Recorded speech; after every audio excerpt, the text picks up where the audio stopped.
अभी तो आज कोई पैसेज का टॉपिक नहीं लेते हैं हम।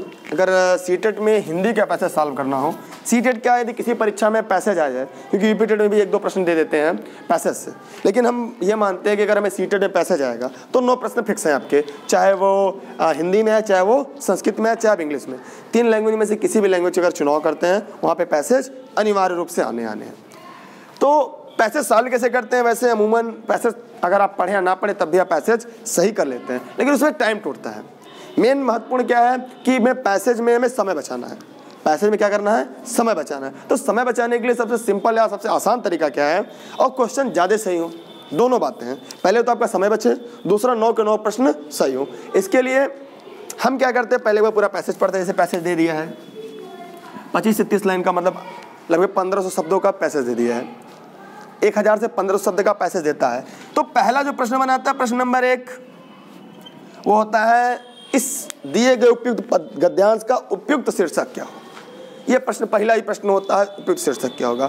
तो सबसे पहले पूरा गद्यांश पढ़ते हैं। गद्यांश पढ़ने के बाद देखते हैं यह गद्यांश किस ओर निरूपित कर रहा है, माने इस गद्यांश का जो कथा वस्तु है, विषय वस्तु है, किस तरफ अपना ध्यान केंद्रित कर रहा है। तो उसके तरफ जाने के बाद यह देखते हैं दिए गए शीर्षक में सबसे छोटा उपयुक्त शीर्षक कौन है। शीर्षक का चुनाव करते हुए हमेशा ये देखेंगे कि शीर्षक कैसा होना चाहिए, छोटा होना चाहिए। फिर क्या करते हैं, इस पूरा पैसेज को पढ़ने के बाद हम उपयुक्त शीर्षक का चुनाव करते हैं। लेकिन उसके लिए हम सब पूरा पैसेज पढ़ते हैं, फिर प्रश्नों को पढ़ना प्रारंभ करते हैं। लेकिन यहाँ पे हम इसका विपरीत, इसका उल्टा करेंगे। सबसे पहले हम लोग क्या करेंगे, पहले प्रश्नों को पढ़ लेंगे। ऐसा क्यों करेंगे, उसके पीछे भी एक लॉजिक है। अगर हम सबसे पहले गद्यांश को पढ़ने के बाद प्रश्न पढ़ेंगे तो प्रश्न में अगर कोई उत्तर अगर है तो उसके लिए क्या करना होगा, फिर से हमें प्रश्न को पढ़ना पड़ेगा। प्रश्न पढ़ने के बाद फिर गद्यांश पढ़ना पड़ेगा कि कहाँ, फिर खोजना पड़ेगा ये कहाँ पे है। इसलिए अगर हम पहले के पूरे प्रश्न को पढ़ लेंगे तो जैसे प्रश्न नंबर कोई दे दिया, अभी गद्यांश तो है नहीं, अभी कल हम प्रोजेक्टर पर पढ़ेंगे।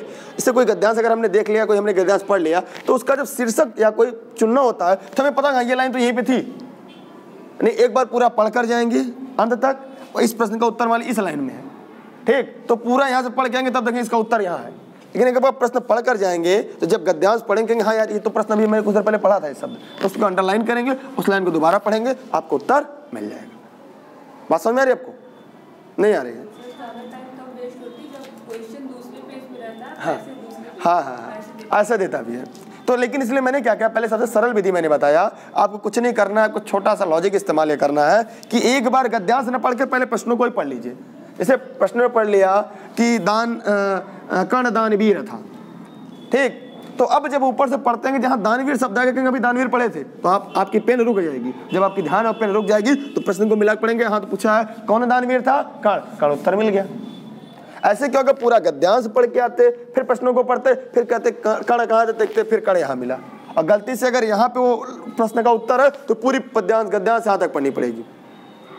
इसलिए चतुराई इसी में है, या इसी में कि पहले आप प्रश्न को ही पढ़ लें। कि प्रश्न पढ़ने के बाद ये होगा, गद्यांश जिस जगह पे होगा वो प्रश्न आपका, वहाँ पे आपका ध्यान अपने आप, क्योंकि जस्ट अभी आपने पढ़ा है, और उसे तुरंत अंडरलाइन करिए पेन से, पेंसिल से, और फिर बगल में प्रश्न मिलाइए, उपयुक्त विकल्प का चयन करिए, फिर आगे बढ़िए। इस प्रकार आप 9 में 9 नंबर आराम से सेव कर सकते हैं। अब रही बात पैसे सॉल्व कैसे करने हैं, तो कल या परसों से मैं प्रोजेक्टर लगा के, इसीलिए मैं आप लोग के लिए प्रोजेक्टर रखा हूँ ताकि आपको समस्या ना हो लैंग्वेज में, पूरा प्रोजेक्टर से पूरा समझा दूंगा कि कैसे लैंग्वेज को सॉल्व करना है, ठीक। और आप आसानी से कर लेंगे, कोई बहुत ज़्यादा वो नहीं है। 30 में आराम से आप 26-27 कर ले जाएंगे। 15 नंबर ये हो गया, उसके बाद पेडोलॉजी होगा, वो आसानी से पढ़ लेंगे, क्योंकि सभी का मिला जुला कहीं ना कहीं इतना दिन से जिस तरह आप लोग सीटेट पढ़ रहे हैं वो समझ में आ जाएगा, हाँ यही कुछ कह रहा है, इसी तरह कुछ करना है, सब सही है। लेकिन इसीलिए बताएंगे ना, उसमें यह मानना होगा कि एक विद्यार्थी और एक अध्यापक के बीच में क्या संबंध होता है, क्या सा संबंध है। अगर ये पता हो गया आप आसानी से कर ले जाए। अब बहुत ज़्यादा है नहीं कुछ, बस 1 2 3 4 दिन 5 दिन के बाद सब कुछ कॉन्सेप्ट क्लियर हो जाएगा, आप सब बेहतर कर पाएंगे। बस प्रयास करते रहिए, आगे बढ़ते रहिए, कदम 2 कदम इस तरह चलते रहिए, कभी तो सफलता आएगी। जब सफलता आएगी सब कुछ बराबर हो जाएगा। तो ये था गद्यांश सॉल्व करने का तरीका। अभी आ रहे संस्कृत वाले साथ संस्कृत पढ़ाएंगे, और हम अगली बार जब गद्यांश पढ़ाएंगे तो प्रोजेक्टर के साथ पढ़ाएंगे 1 से 2 दिन के बाद, ठीक है। क्योंकि वो पढ़ाने के बाद ही पेडोलॉजी पढ़ाने, लेकिन आप लोग फोर्स कर रहे हैं हिंदी पढ़ाने के लिए, तो थोड़ा सा दिक्कत हो रहा है, ठीक।